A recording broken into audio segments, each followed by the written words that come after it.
Okay, so we're back in the salon and we're about to grill some meats. So my favorite cut of meat on the menu right now is our Jade Australian Wagyu beef from Brisbane, Australia. So this is marble score 8-9.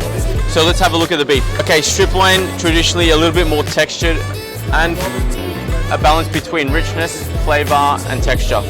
But you can see here through the marble content, we know that we're going to have not only great flavor, but lovely tenderness. And it's very consistent marbling. So we're looking for fine, but also a little bit of thickness in there as well. So this is going to help the beef break down and stay moist in the cooking process. So how do we cook our steaks? Let's grab ourselves a tray. So the way we grill our steaks here at the Guild is very simple. So beautiful flat surface area, and we're doing a light dusting of fine salt, okay? We flip it over, same again. Light dusting of fine salt, and we're brushing it with some beef fat. This is going to hold down the salt, but also make sure that every single surface area of the beef is going to stay nice and moist during the cooking process. And we're not going to have any difficulties flipping it on the grill, okay? So all our trimmings go into our burgers, go into our mince, but also we render down all the fat so that we're enhancing flavor. So we have our wood fire grill with African hardwood. Okay, really nice and hot, and we're going to go straight in, face down, and we're going to cook this medium rare today. So the surface area is really important, and we don't want to touch the beef at this stage. We want really nice Maillard reaction, and we have to think presentation. So the grill marks, very important for the guests to see, but also the longer we keep it without moving it, it's just going to give a really detailed and firm char to the face of the meat. Again, flavor, richness, texture, we're building already the flavors and textures. So without disrupting our beef totally, let's have a look at it. Let's give it another 30 seconds. So we want quite hard heat to get that really nice crust. And then we sit it up here, and then we'll have the residual heat and smoke and temperature to finish the cooking process. Okay, so our first turn, most important. Okay, so we know we're going to get beautiful char marks now. Again, we're going to let that sit for another minute and a half, and then we'll flip it. We're going to flip the steak now. We know it's nice and caramelized. Let's have a look at it. Lovely. Beautiful, nice char marks, crispiness, really nice. And we flip.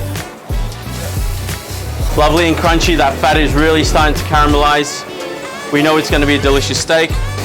Okay, and we are flipping again.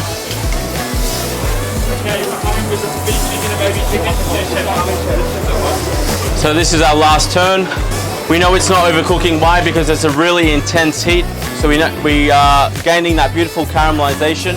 And then finally, we're going to rest it up the top 5 minutes, 5 to 7 minutes, depending on the cuisson. And then we know it's going to be beautifully rested and juicy in the middle. Any fat that's left over, it's beautiful, crunchy and caramelized. Okay, lovely. And the last cooking stage, we are just going to rest it up here for about 7 minutes, and then it should be perfect. So the way we present our steaks at the restaurant here at the Guild, very simple. So we have a beautiful hot marble pot, some banana shallots which have been slow cooked in beef fat, thyme, rosemary, garlic, fragrance, and then we finish them over the fire. So you can see we obtain that beautiful caramelization and sweetness. That's going to go into our pot. A bouquet garni, beautiful, simple presentation, very classic. It's all about product here. And then in the base of the dish, we have a little bit of beautiful homemade beef sauce, which takes 3 days for us to make. We're using all our beef trimmings, bones, some mirepoix vegetables, and a little bit of non-alcoholic red wine. And this is going to give a beautiful, robust feel, taste and flavor. And at the same time, we're keeping our steaks incredibly moist, juicy, so that when it gets to the table, it's already enhancing the flavor. So let's carve our steak. So our steak is beautifully rested now. It's come off the grill. You can see our beautiful flavor, color. Most important thing now is the finishing touch. So we always season steaks at the Guild last with the pepper. Why? Pepper is a fragrance, it's a fruit. We want that beautiful freshness and not that charred bitterness. So a nice heavy season. a little bit of mold and salt just to finish, and now we carve. So we carve our steaks so it's easier for serving. So we're looking for a beautiful, consistent color, richness, juiciness, and we can hear that beautiful Maillard reaction on top has worked. So let's have a quick sneak peek. Pressure's on, and there we go. We have beautiful rested beef all the way through. There is no gray mark on the outside, and we can see there is a lovely sheen of the fat. Okay, we're coming to our merble. So we're just going to rest this beautifully in our sauce. Again, checking the cuisson, beautiful. So we can see that fat is keeping it really nice and moist, flavorsome and delicious. Okay, so there we have it.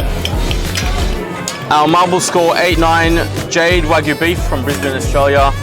We have bouquet garni, confit shallots, and a homemade beef sauce. Please enjoy.